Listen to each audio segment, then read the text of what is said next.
In the fall of 1962, the world came dangerously close to total destruction. The United States and the Soviet Union were locked in a high-stakes standoff. Spy planes had discovered Soviet missiles on the island of Cuba, capable of striking major American cities in minutes. President John F. Kennedy demanded their immediate removal. The Soviets refused. As military forces on both sides stood ready for war, few knew just how close we came to nuclear Armageddon, and even fewer know the name of the man who quietly stopped it. His name was Vasili Arkhipov, not a general, not a president, just a naval officer serving in silence beneath the waves. But in one crucial moment, his decision, and his alone, would save hundreds of millions of lives. October 27, 1962. Hidden deep beneath the waters near Cuba, a Soviet submarine, B-59, drifted silently. Inside, the temperature was unbearable. The air was thin, the crew exhausted.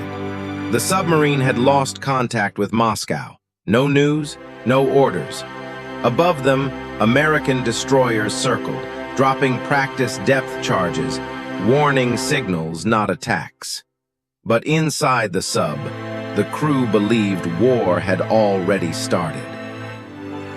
The captain of B-59, Valentin Savitsky, was convinced this was it, the beginning of World War III. He ordered the launch of a nuclear torpedo, a single missile that, if fired, could have triggered a full nuclear exchange between the US and Soviet Union. But Soviet protocol required unanimous consent from 3 senior officers to authorize a nuclear strike. The captain said yes. The political officer said yes.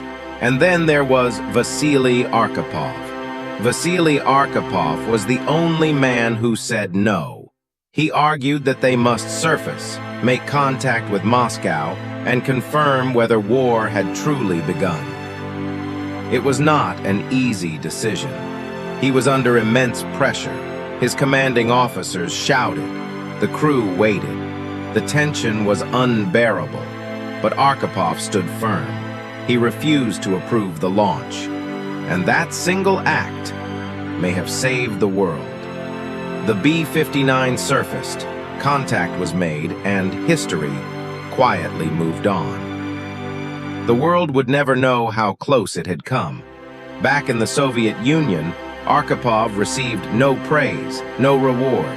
His actions were hidden, silenced.